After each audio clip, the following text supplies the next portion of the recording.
Hello everyone, welcome to exam Guru tips and tricks. दोस्तों, railway group D NTPC परीक्षा science के लिए special practice set का part number 4 आज हम करेंगे। हर वीडियो में हम टॉप के 20 प्रश्न करते चले आ रहे हैं। इस वीडियो में भी हम 20 प्रश्न करेंगे और उसको एक्सप्लेन करते चलेंगे, जिससे और भी जो उस टॉपिक से रिलेटेड, उस क्वेश्चन से रिलेटेड टॉपिक हो वो आपका क्लियर हो जाए। ठीक है, तो सारे अभी तक 3 वीडियो मैंने अपलोड कर दिए हैं। उसको अगर जो आपने नहीं देखा है तो उसकी प्लेलिस्ट भी बना रखी है, वहाँ से देख सकते हैं। बहुत ही इंपॉर्टेंट होगा ये सीरीज, पूरा 100 वीडियो की होगी।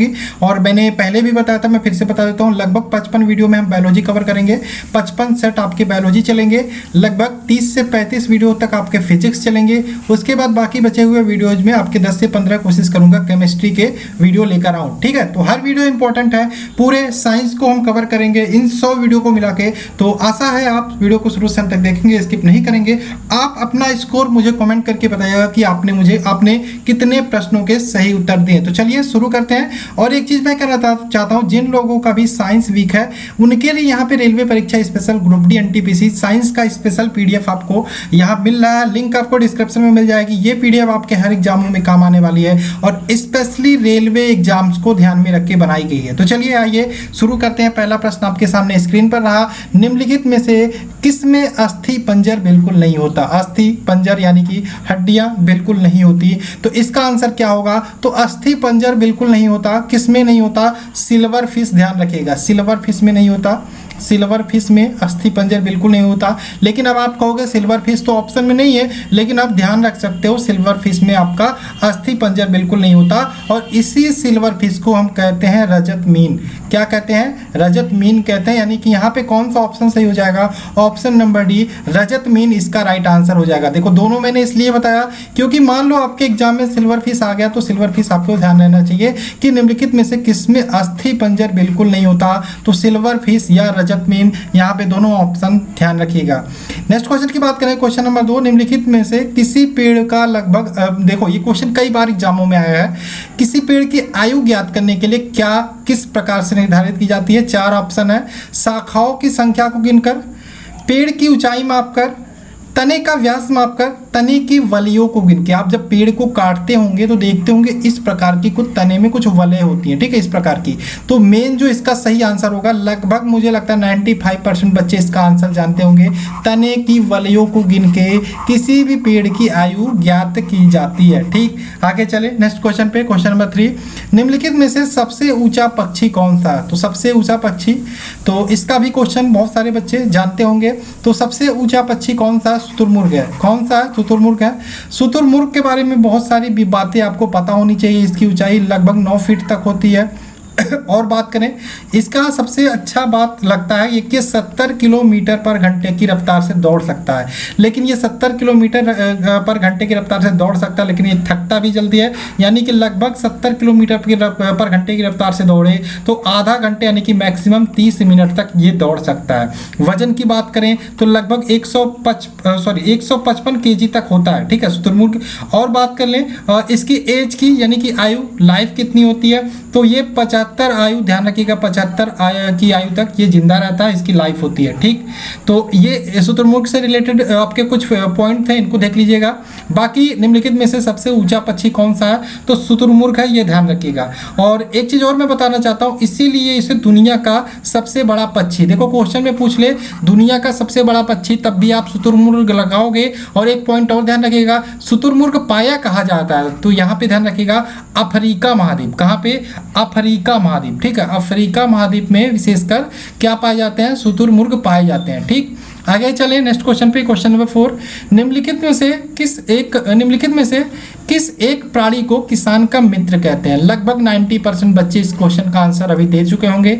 आप मुझे लास्ट में कमेंट करके बताइएगा कि आपने कितने क्वेश्चंस के आंसर राइट दिए। तो इसका आंसर क्या होगा? सही आंसर होगा केचुआ। केचुआ को किसान का मित्र बोला जाता है। देखो, केचुआ कहाँ रहता है? खेतों में रहता है। एक प्रकार से इसको कहते हैं, जैसे किसान खेतों को जोतता है ना, तो एक प्रकार से ये खेतों को जोत कर भी लाभ पहुंचाता है। कैसे? अब केचुआ जब रहता है तो मिट्टी, देखो मिट्टी में अगर जो केचुआ नहीं रहेगा तो मिट्टी ऐसे मतलब एक रहती है, अपने अपने तरीके से रहती है, दब जाती है, वैसी रहती है। लेकिन केचुआ क्या रहता है, मिट्टी को खाता है। मिट्टी को खाता है, जब उसके शरीर में पाचन होता है तो उसके शरीर में उसी मिट्टी में नाइट्रोजन भी मिल जाता है, और नाइट्रोजन जब मिल जाता है तो उसके शरीर से निकलता भी है लास्ट में, ठीक है। जब मिट्टी वो खा के मिट्टी को जब निकालता है, वो क्या करती है, मिट्टी की उर्वरता बढ़ाती है, उपजाऊ बनाती है, ठीक है, ठीक है। तो ये एक काम हो गया, एक प्रकार से ये किसका काम करेगा, ये खाद का काम करेगा। उसके बाद केचुआ क्या करता है, मिट्टी को ऐसे ऐसे कुरेदता रहता है। इससे मिट्टी क्या रहती है, हमेशा बारीक खुरदुरी ऊपर बनी रहती है, जिससे मिट्टी में क्या वायु ऑक्सीजन सही ढंग से पहुंच पाता है और मिट्टी सही बनी रहती है, यानी कि उपजाऊ बनी रहती है, अच्छी बनी रहती है। तो इस प्रकार से कह सकते हो केचुआ को एक वैसा प्राणी जिसको किसान का मित्र कहा जाता है, यानी कि किसान का हेल्प करता है, ठीक।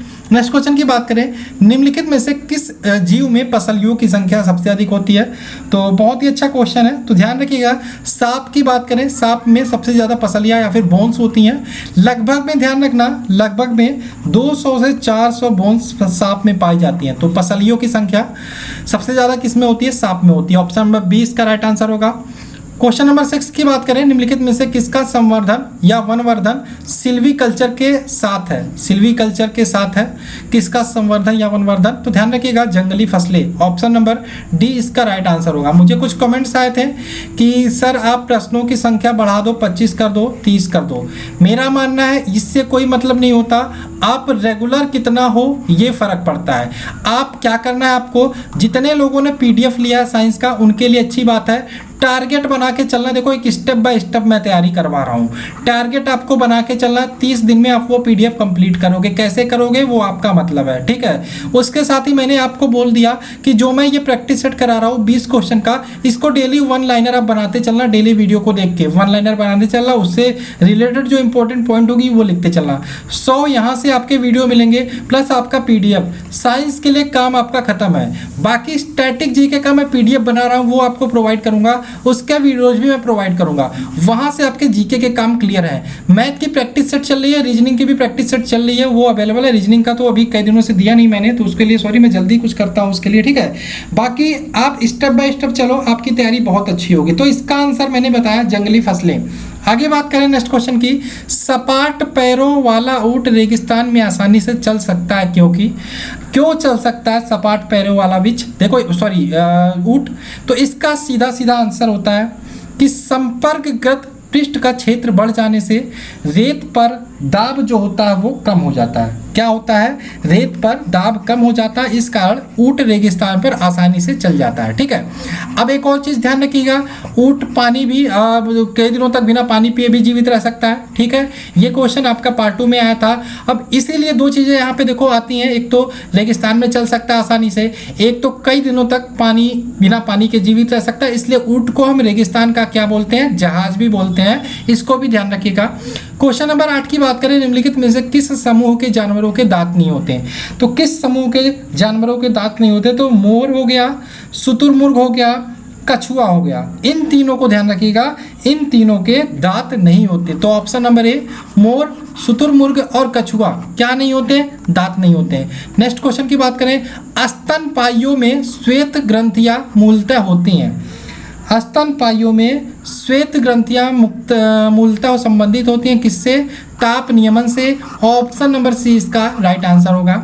नेक्स्ट क्वेश्चन की बात करें, किस कशेरुकी में ऑक्सीजनित और विऑक्सीजनित रुधिर मिलते हैं, किस कशेरुकी में, तो ध्यान रखिएगा किस कशेरुकी में मिलते हैं। विशेषकर बात करें उभयचरों और जो सरीसृप होते हैं उनमें ये पाए जाते हैं, जिनको हम क्या बोलते हैं, ध्यान रखिए इसमें ऑक्सीजन और विऑक्सीजनित दे दिया है, जिनको हम क्या बोलते हैं, दिक् परिसंचरण, जिनमें भी ऑक्सीजनित और विऑक्सीजनित पाए जाते हैं, इसको हम द्विपरिसंचरण बोलते हैं।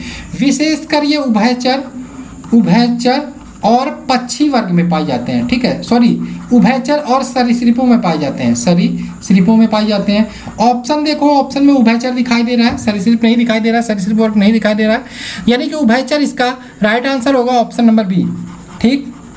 और एक चीज़ और ध्यान रखिएगा, उभयचरों के जो हृदय होते हैं वो कैसे होते हैं, 3 कोष्ठी हृदय पाए जाते हैं उभयचरों में, ठीक है। आगे चले क्वेश्चन नंबर 11 को, च्युइंगम बनाई जाती है, तो च्युइंगम किससे बनाई जाती है, तो लेटेक्स से बनाई जाती है। ऑप्शन नंबर सी इसका राइट आंसर होगा। क्वेश्चन नंबर 12 की बात करें, अपनी सुंदरता त्वचा के लिए, अपनी सुंदर त्वचा के लिए वध किए जाने वाला निम्नलिखित में से कौन सा सर्प संकटापन्न घोषित किया जाता है? यूनेस्को के बारे में आपने सुना होगा। यूनेस्को क्या करता है, जो भी जानवर खत्म होने की कगार पे होते हैं या फिर लोग उनको मारते हैं ज़्यादा, या फिर ऐसा लगता है कि विलुप्त होने की प्रजाति पे आ जाते हैं, तो उनको संकटापन्न जाति घोषित करता है। तो यहाँ भी ध्यान रखिएगा, क्या बोला मैंने, सुंदर त्वचा के लिए इसको मार दिया जाता। तो क्या है, रसल पिदाकू या वाइपर बोलते हैं। ठीक है, अब देखो अगर जो इसको मारोगे, आप पता चल गया ऐसे ही आप इसको मार रहे हो इस प्रकार के जानवर को, तो आपके ऊपर यहाँ पे केस भी हो सकता है, आप जेल भी जा सकते हो, बहुत सारी चीज़ें इसके ऊपर सेंसेशन लगा दिए जाते हैं। ठीक है, तो रसल पिदाकू या वाइपर इसका राइट आंसर होगा। नेक्स्ट क्वेश्चन की बात करें, निम्नलिखित में से कौन सा सही कथन सही है? तो ऑप्शन क्या क्या है, भूसी रहित अनाज में दालें अधिक पोषक होती हैं, साबुत अनाज और दालें अधिक पोषक होती हैं, संसाधित अनाज और उत्पादकों में पोषक तत्व अधिक होता है, नाश्ते के अन्न में पोषक तत्व अधिक होता है। तो ध्यान रखिएगा, यहाँ पे इसका आंसर होगा साबुत अनाज और दालें अधिक पोषक होती हैं, साबुत अनाज और दालें। ऑप्शन नंबर बी इसका राइट आंसर होगा। ठीक, बी। आगे चले नेक्स्ट क्वेश्चन पर, पुष्पों की सुखाई गई कलियों का प्रयोग मसाले के रूप में किया जाता है। ध्यान रखिएगा, लौंग आपने देखा होगा, लौंग ऐसा लगता है जैसे फूल है वो सूख गया है। ठीक है, कुछ इस प्रकार से होता है लौंग, तो लौंग होता है। ऑप्शन नंबर सी इसका राइट आंसर होगा, लौंग में होता है। नेक्स्ट क्वेश्चन की बात करें, क्वेश्चन नंबर 15, निम्नलिखित में से कौन सा नियत ताप प्राणी है? नियत ताप आपके समझ में आ रहा होगा, नियत ताप मतलब जिसका तापमान नियत रहता है। कह सकते हो वातावरण में, आपको पता है हमेशा परिवर्तन होते रहते हैं, वातावरण में परिवर्तन होते रहते हैं। वातावरण में परिवर्तन होने के कारण भी जिस किसी प्राणियों में तापमान में कोई परिवर्तन नहीं होता या तापमान क्या रहती है, अपरिवर्तित रहती है, उसे हम नियत ताप प्राणी कहते हैं। अब नियत ताप प्राणी में कौन कौन से आ जाते हैं? एक तो पक्षी वर्ग आ जाता है, एक तो स्तनधारी वर्ग आ जाता है। ठीक है, स्तनधारी वर्ग आ जाता है। ऑप्शन में ना तो पक्षी वर्ग है ना तो स्तनधारी वर्ग है, लेकिन स्तनधारी वर्ग का जानवर है शार्क वेल। ठीक है, shark whale. Option number B इसका राइट आंसर हो जाएगा, शार्क वेल। ठीक, नेक्स्ट क्वेश्चन की बात करें, निम्नलिखित में से विशालतम स्तनधारी कौन सा है? तो इसका आंसर भी यही होगा, सॉरी वेल होगा इसका आंसर, ऑप्शन नंबर बी। ठीक, वेल के बारे में बात करें, इसकी लंबाई अगर जो पूछ ले, आपको ध्यान रखना है 32 मीटर तक होती है। मतलब एग्जाम में तो नहीं आएगा ये सारी चीज़ें, लेकिन थोड़ा सा माइंड में रखो। वजन की पूछे तो 150 टन तक इसका वजन होता है। आगे चले क्वेश्चन नंबर 17 की बात करें, कौन सा भाग हाथी के गजदंत के रूप में होता है? गजदंत मतलब आपने देखा होगा हाथी का सूंड कुछ इस प्रकार से होता है, इस प्रकार से दांत निकला होता है। तो कौन सा दांत होता है? तो यहाँ पे ध्यान रखिएगा, दूसरा कृंतक होता है। ठीक है, दूसरा कृंतक होता है, इंसीजर बोलते हैं जिसको अंग्रेजी में। ऑप्शन नंबर सी इसका राइट आंसर होगा। आगे चले नेक्स्ट क्वेश्चन की बात करें, सबसे छोटा पक्षी कौन सा है? सबसे छोटा पक्षी ध्यान रखिएगा, गुंजन पक्षी बोलते हैं, सबसे छोटा पक्षी है, दुनिया का सबसे छोटा पक्षी। और गुंजन पक्षी को जिसको हम ध्यान रखिएगा, अंग्रेजी वर्ड भी ध्यान रखिएगा, हमिंग बर्ड बोलते हैं, हमिंग बर्ड भी बोलते हैं गुंजन पक्षी को। एक और चीज़ ध्यान रखिएगा, क्यूबा में पाई जाती है, हर जगह पाई भी नहीं जाती, क्यूबा में पाई जाती है।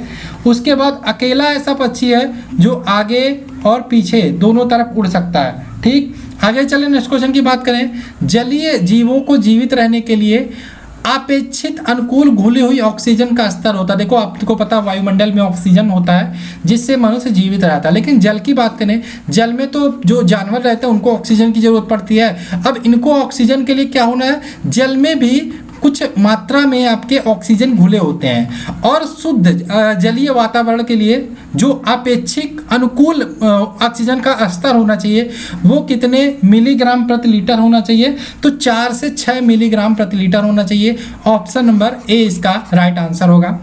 आशा है आपको ये वीडियो पसंद आ रही होगी।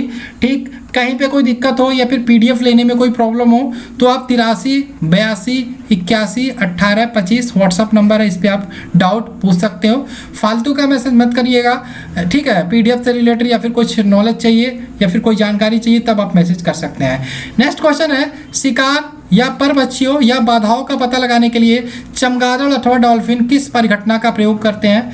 लास्ट वीडियो में हमने देखा था चमगादड़ जो होता है उसको पता है आपको दिन में दिखाई नहीं देता, तो वो कैसे उड़ता है? तो अल्ट्रासोनिक या पराश्रवित तरंगे उत्पन्न करता है। जो पराश्रवित तरंगे, जैसे यहाँ पे चमगादड़ उड़ रही है, यहाँ से तरंगे उत्पन्न करता है, आगे दीवार है तो दीवार से टकरा के वापस आएगी तो चमगादड़ को पता चल जाएगा कि आगे खतरा है, आगे नहीं जाना चाहिए। तो इसको हम क्या बोलते हैं? अगर जो आप कोई साउंड प्रोड्यूस करते हो और वो साउंड किसी दीवार से टकरा के वापस आती है तो इसको इको बोलते हैं, या फिर हिंदी में बात करें प्रतिध्वनि बोलते हैं। ठीक है, इसी प्रतिध्वनि का यूज करते हैं बाधाओं का पता लगाने के लिए कौन? चमगादड़ और डॉल्फिन फिश। ठीक है, तो यहाँ पे क्या हो जाएगा आंसर? प्रतिध्वनि निर्धारण, ऑप्शन नंबर डी, प्रतिध्वनि निर्धारण। ठीक है, ऑप्शन नंबर डी।